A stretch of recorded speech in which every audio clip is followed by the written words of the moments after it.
Aliens learn too late humans are born combat-ready. Second document. Admiral Sarah Chun stood in the command center of Luna Base, watching the tactical displays with the calm focus that had made her the youngest person ever promoted to head of Earth's combined defense forces. Around her, dozens of technicians and officers worked with practiced efficiency, coordinating humanity's first interstellar battle. "Admiral," called Lieutenant Rodriguez from the communications station, "the alien vessel is maintaining position in high orbit. No response to our warning. Time remaining on ultimatum? 27 minutes, ma'am." Chun nodded, her eyes never leaving the main display showing the massive alien ship. It was beautiful in its own way, all flowing curves and crystalline structures. But it had come uninvited, begun terraforming their atmosphere without permission, and ignored their warning. In the military doctrine that every human child learned in school, that made it a hostile target. Status of the lunar mass drivers? Loaded and targeted, Admiral. Asteroid mining platforms report ready? The orbital strike packages are in position. And our friends on the ground? Every military installation on Earth is active and ready, ma'am. The civilians have been moved to secured locations. Reserves are mobilizing in all sectors. Chun allowed herself a small smile. Humans had been preparing for this day since they first looked up at the stars and wondered what might be looking back. Every science fiction story, every military simulation, every strategic planning session for the past century had been building toward this moment. The alien ship had damaged itself simply by existing in human space without permission. But its real mistake was underestimating who they were dealing with. "Admiral," the sensor operator called out, "the alien vessel is launching smaller craft. 12 objects heading toward various points on Earth. Invasion forces? Unknown, ma'am. They're not showing weapon signatures, but they're heading for major population centers." Chun's expression hardened. Population centers meant civilians.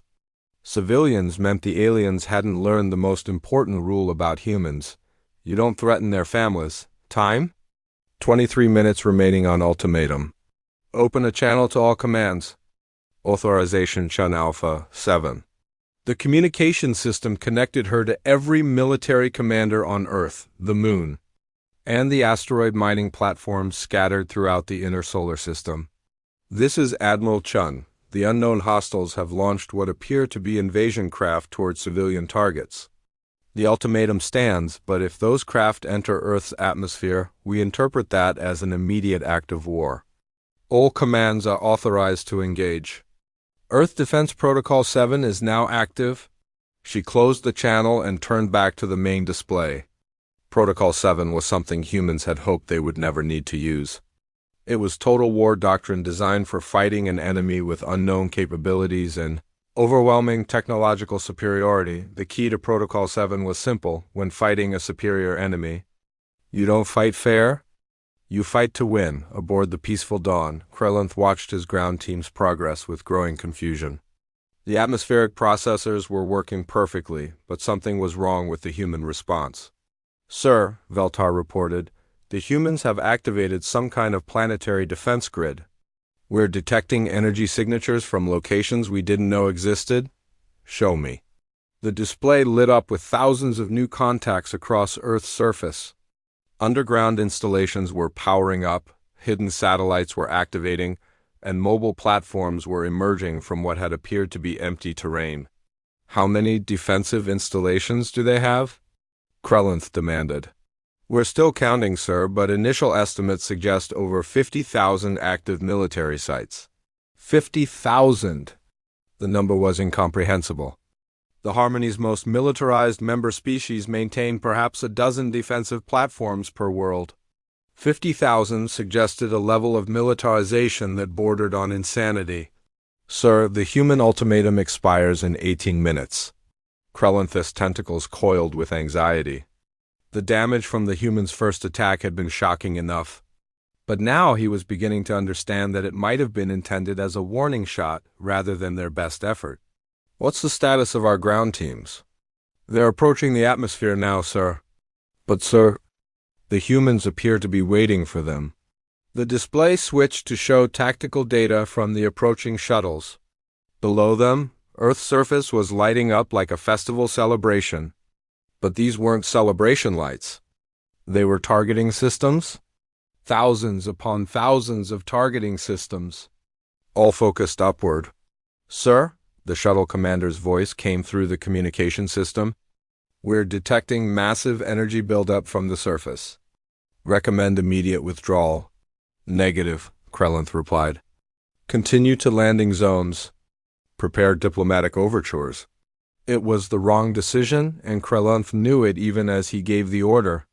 But the alternative was admitting that the Harmony had encountered something beyond their understanding.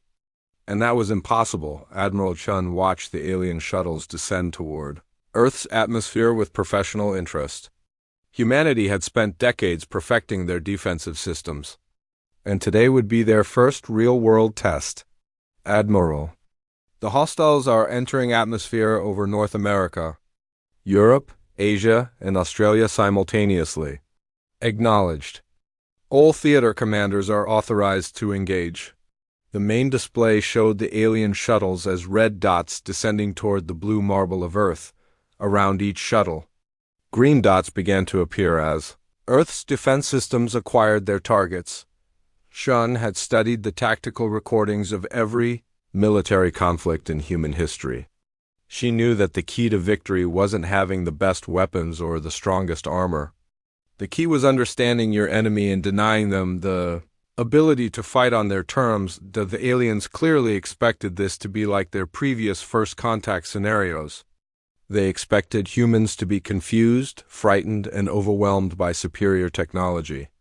They expected to land, demonstrate their advanced capabilities, and have humanity surrender to their obvious superiority. They had no idea they were dealing with a species that had spent its entire evolutionary history fighting everything that moved, including each other. "First contact in 30 seconds, reported the sensor. "Operator, all stations report." "Ready." Chun watched the countdown with the same calm focus she had brought to every simulation and training exercise. But this wasn't a simulation. This was the moment that would define humanity's place in the galaxy. Contact! The first alien shuttle hit Earth's atmosphere over the North American continent.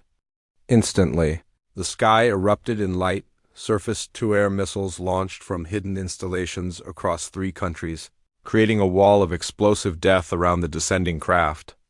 High-energy laser arrays focused their beams from orbital platforms, while electromagnetic pulse weapons fired from underground bunkers.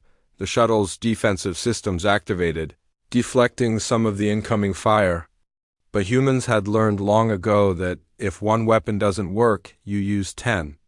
If 10 don't work, you use 100. The first shuttle survived for exactly 12 seconds before its shields collapsed under the overwhelming barrage. It disintegrated in a ball of superheated plasma that was visible from orbit. Similar scenes played out simultaneously across 4 continents as each alien shuttle encountered the same reception. Earth's defenders had turned their planet's atmosphere into a killing field. "All hostiles destroyed," reported the communications officer. "No survivors detected." Chun nodded grimly. She felt no satisfaction in the deaths, but she felt no regret either. The aliens had chosen to threaten civilian populations. In human military doctrine that eliminated any possibility of mercy. Time remaining on ultimatum? 14 minutes, Admiral. Signal from the alien vessel. Mem, put it through. The same elegant alien appeared on the communication screen, but now its confident demeanor was replaced by obvious shock. "Humans," the alien said, its voice trembling slightly. "There has been a terrible misunderstanding. We are the Harmony, a peaceful confederation of species. We came to welcome you into our galactic community." Chun's expression didn't change. "You came uninvited, began terraforming our atmosphere without permission, and launched what appeared to be invasion forces toward our civilian populations. In our culture, those are acts of war. But we only intended to improve your atmosphere and establish peaceful contact. By changing our air without asking? By deploying armed shuttles to our cities? What did you expect our response would be? The alien seemed genuinely confused by the question. We expected you to be grateful for our improvements and eager to join the galactic community. Hyun felt a chill of understanding. This wasn't a military invasion in the traditional sense. These aliens genuinely believed they were doing humanity a favor. They had never encountered a species that considered uninvited atmospheric modification to be an attack. They had never encountered humans. Withdraw your vessel beyond lunar orbit immediately, she said. Any further approach toward Earth will be considered an act of war. But surely we can discuss this rationally. We have so much to offer your species. 11 minutes, Chun replied simply. The communication ended. Krelenth stared at the empty screen in shock. In 17 million years of first contact procedures, no species had ever responded. Aliens learned too late. Humans are born combat-ready, Ambassador Krelenth adjusted his ceremonial robes as he floated through the observation deck of the Harmony's flagship. The peaceful dawn, through the transparent walls, the blue marble of Earth spun slowly below them. The planet looked so innocent, so primitive. No signs of advanced technology, no energy shields protecting the surface, no orbital defense platforms. Just a simple world with simple creatures. Sir, came the voice of his aide Veltar through the communication implant. The preliminary scans are complete. The inhabitants call themselves humans. They appear to be bipedal mammals with basic tool-making capabilities. Krelenth's tentacles rippled with amusement. Another pre-spaceflight civilization. The galaxy was full of them. Most were peaceful herbivores or simple traders once they advanced enough to leave their worlds. This would be routine? Any signs of aggression in their society? He asked, though he already knew the answer. The Harmony had been monitoring thousands of species across 17 galaxies. Aggressive species either destroyed themselves before achieving spaceflight or were too primitive to pose any real threat. Minimal, sir. They have some territorial disputes and resource conflicts, but nothing unusual for a developing species. Their technology is quite basic. Primitive chemical rockets, simple nuclear weapons, basic electronics. They shouldn't present any challenges. Krelenth nodded, his large eyes focusing on the planet below. The Harmony had perfected the art of peaceful integration over millions of years. They would make contact, demonstrate their superior technology, and offer the humans a place in their galactic community. In return, the humans would provide raw materials and perhaps some unique cultural elements to add to the Harmony's vast collection. Prepare the standard first contact protocol, he instructed. Deploy the atmospheric processors to major population centers. We'll need to make the air breathable for our ground teams. Already in progress, sir. The processors should complete their work within 72 hours. Our xenobiologists estimate the humans will be unconscious for approximately 6 hours during the atmospheric adjustment phase. Perfect. The humans would wake up to find their air improved, their pollution removed, and the Harmony's welcoming committee waiting for them. It was a gift that no species had ever refused. Krelenth returned to his private quarters and activated his research terminal. Files on the human species filled the holographic display. They were fascinating in their simplicity. Average height of 1.7 meters, bilateral symmetry, forward-facing eyes. The forward-facing eyes were interesting but not unusual for predator species that had evolved past their hunting phase. What struck him as odd was their physical composition. Dense bone structure, significant muscle mass, and an unusual number of scars and injuries across the population. The medical scans showed evidence of broken bones that had healed, cuts that had scarred over, and impact damage that somehow hadn't killed them. Veltar, he called through the communicator. Are these medical scans accurate? This level of physical damage should have killed them. Yes, sir, we've double-checked. Humans appear to have remarkable healing capabilities. They can survive injuries that would be fatal to most species in the galaxy. Krelenth filed this information away as interesting but irrelevant. Many primitive species had enhanced healing. It was an evolutionary necessity when advanced medical care wasn't available. He moved on to their cultural analysis. Humans had thousands of different societies, languages, and belief systems. This was normal for a pre-contact species. What was unusual was the prevalence of combat-related activities in their entertainment. They had countless games that simulated warfare, stories about battles, and sporting events that seemed designed to test physical dominance. "Sir," Veltar interrupted his research, "we're receiving some unusual data from the deep scan probes." "What kind of unusual?" "The humans appear to have multiple military organizations across their planet. Extensive ones. And, sir, they have weapons that our initial scans didn't detect." Krelenth's tentacles stiffened slightly. Military organizations weren't uncommon among primitive species, but extensive ones suggested a more warlike culture than their initial assessment had indicated. "Show me." The holographic display changed to show detailed scans of human military installations. Krelenth's 3 hearts began beating faster as the data streamed across his vision. Underground bunkers filled with weapons, mobile launch platforms scattered across the continents, and submarine vessels lurking beneath the oceans. "How did we miss this in the initial scans?" he demanded. "They've camouflaged most of their military assets, sir. The materials they use make their weapons nearly invisible to standard scans. We only detected them when we switched to biological heat signature detection." This was concerning but not alarming. Primitive species often prepared for threats they imagined might come from space. The Harmony encountered this frequently. A show of overwhelming technological superiority usually convinced them to abandon such preparations. "Continue with the atmospheric processing," he ordered, "but increase security protocols. Deploy additional peacekeeping drones during the initial contact phase." "Yes, sir." Krelenth returned to his research, but now he was reading the cultural files more carefully. The humans had an extensive history of warfare. Not just territorial disputes or resource conflicts, but massive, planet-spanning wars involving hundreds of millions of individuals. They had developed increasingly sophisticated ways of killing each other across their entire recorded history. One detail caught his attention. Humans called their most devastating wars world wars. Not planetary wars or global conflicts, but world wars, as if they expected to have wars on other worlds someday. "Veltar, how many conflicts have humans engaged in over the past 1,000 years?" "Calculating now, sir." "The number is extensive. By our count, they have been engaged in active warfare for approximately 93% of their recorded history." Krelenth's tentacles went completely still.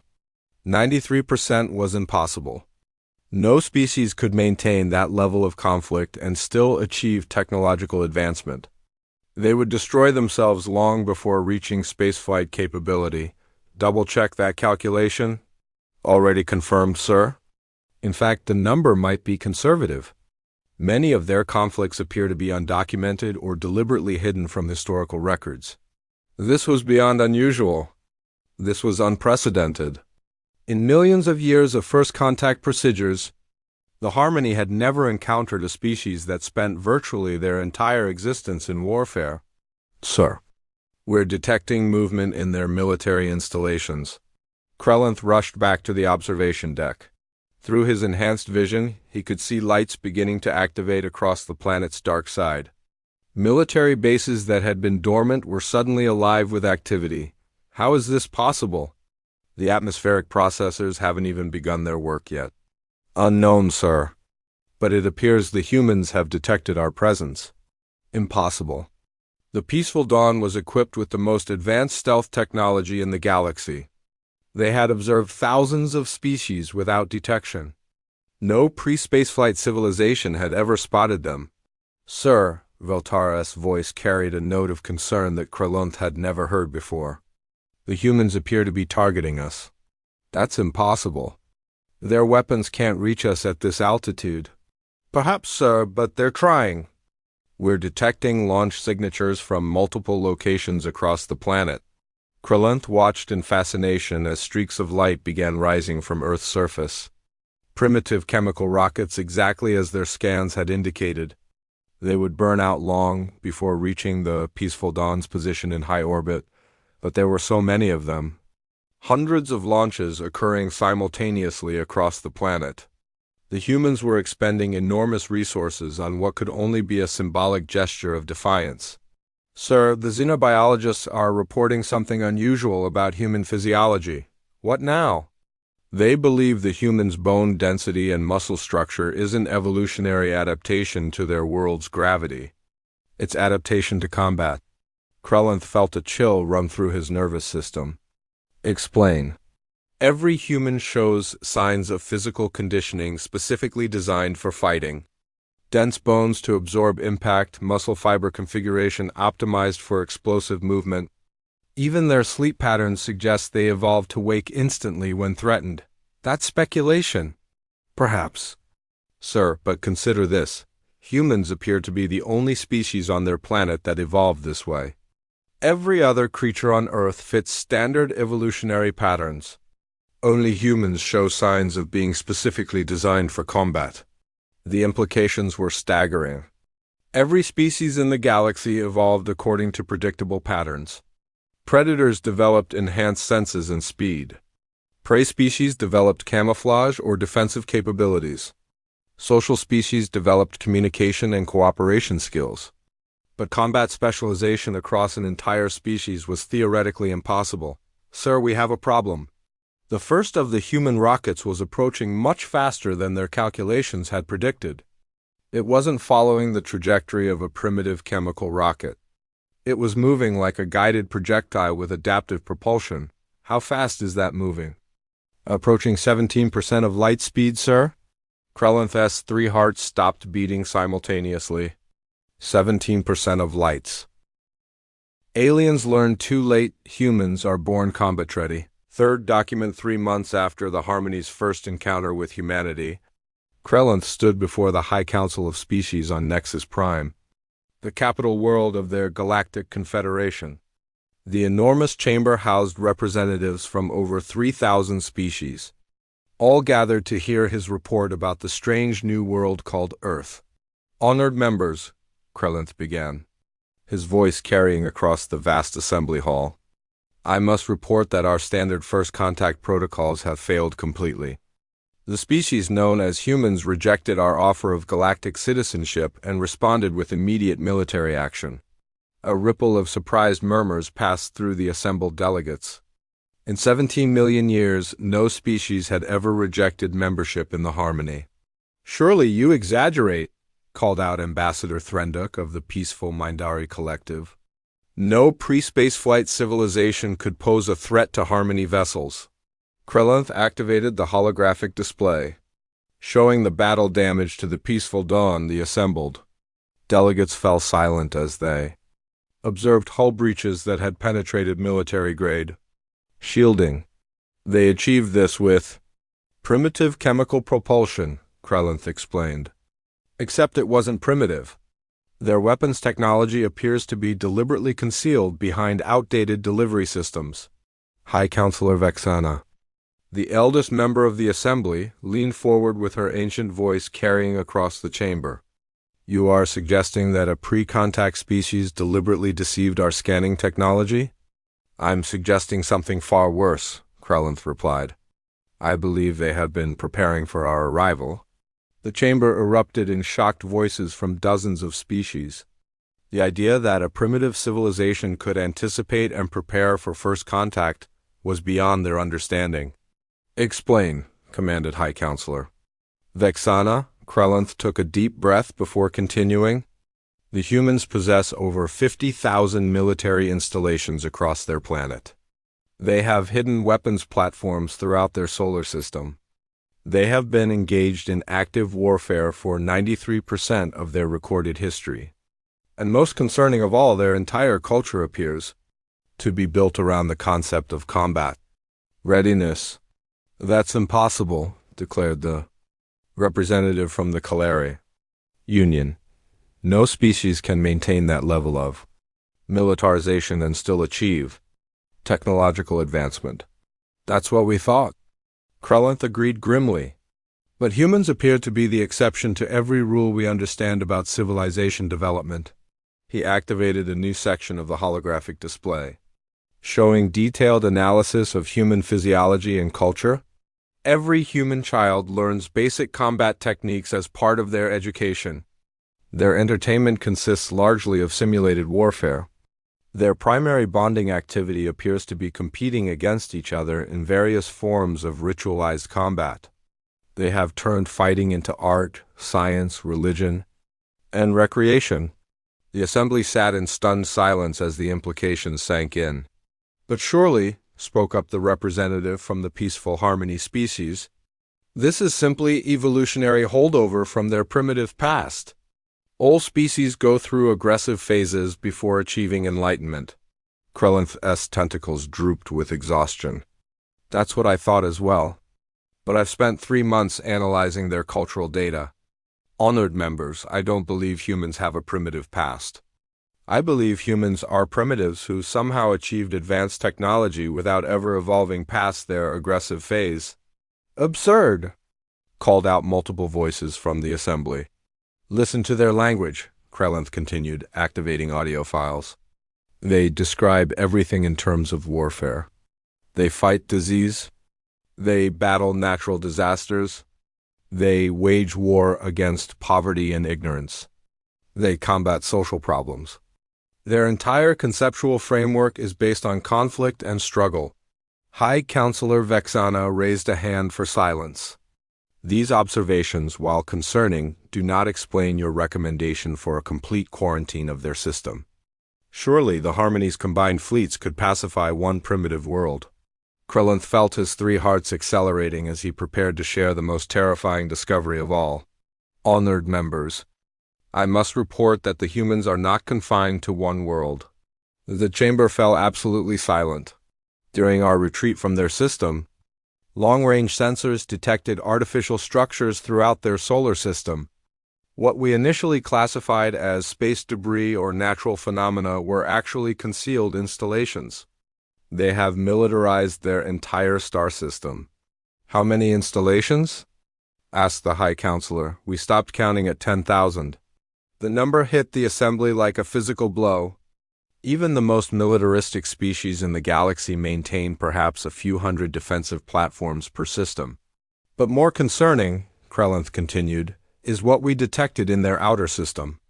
Long-range scans indicate they have been conducting operations beyond their local space for some time. What kind of operations? Unknown. But we detected artificial energy signatures from at least 6 star systems neighboring theirs. The implications were staggering.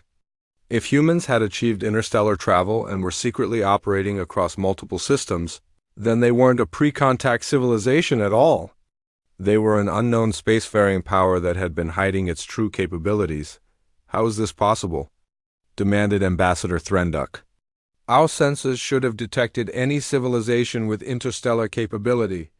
Unless, Krelinth said quietly, they specifically designed their technology to avoid detection. The terrible understanding began to dawn on the assembled delegates. If humans had been deliberately concealing their technological capabilities, it meant they had been studying the galaxy's established powers and planning accordingly. Hi, Counselor Vexana's voice was barely a whisper. Are you suggesting that this species has been preparing for war against the entire galaxy? I am suggesting something worse, Krelinth replied. I believe they have been preparing for war against anything they might encounter in the galaxy. Their entire civilization appears to be built around the assumption that everything they meet will be hostile. But why would any species develop such an extreme worldview? Krelinth activated the final section of his report. Because on their world, everything was hostile. Humans evolved on a planet where nearly every other species was actively trying to kill them. They survived by becoming better at killing than anything else on their world. The holographic display showed Earth's ecosystem, massive predators, deadly weather patterns, toxic plants, venomous creatures, and natural disasters on a scale that would have driven most species extinct. But they didn't just survive, Krelinth continued. They thrived. And then they applied those survival instincts to space exploration. Every human space mission, every technological development, every cultural advance has been made with the assumption that hostile forces might attack at any moment. So when we arrived uninvited and began modifying their atmosphere, hi, Counselor Vexana began, we triggered every survival instinct that had kept their species alive for millions of years, Krelenth finished. To humans, we weren't peaceful explorers making first contact. We were the latest in a long line of threats that had to be eliminated. The chamber remained silent for a long moment as the assembled delegates processed the full scope of the situation. What do you recommend? Asked the High Counselor. Complete quarantine of human space. Immediate withdrawal of all Harmony assets from their region of the galaxy. And most importantly, we must ensure that no other species attempts contact with them. You believe they're that dangerous? Krelenth thought back to the calm, measured voice of the human admiral who had given them 30 minutes to withdraw or face the consequences. He remembered the systematic destruction of Harmony, shuttles by weapons that seemed primitive but functioned with deadly efficiency. Most of all, he remembered the feeling that the humans had been holding back, that their response had been carefully measured rather than their maximum capability. Honored members, he said finally, I believe humans are the most dangerous species the galaxy has ever produced. Not because they're evil or malicious, but because they're perfectly designed for warfare and they assume everyone else is too. Surely our combined fleets, began one delegate, would be exactly the kind of threat humans have been preparing to fight for their entire history, Krelenth interrupted. They've spent millions of years perfecting the art of destroying things that are bigger, stronger, and more dangerous than they are. High Counselor Vexana considered this for a moment. Very well. Motion to establish a complete quarantine zone around human space, extending 50 light-years in all directions. All in favor. The vote was unanimous. As the assembly dispersed, Krelenth remained behind, staring at the holographic display showing Earth floating peacefully in space. It looked so innocent, so blue and beautiful. But now he knew better. Somewhere on that quiet planet, humans were probably already analyzing data from their encounter with the Harmony. They were studying Harmony technology, learning about galactic civilization, and preparing for the day when they would venture out among the stars in force. Krelenth's tentacles shuddered as he imagined that day. A species that had turned survival into an art form, warfare into a science, and combat readiness into a way of life, armed with technology specifical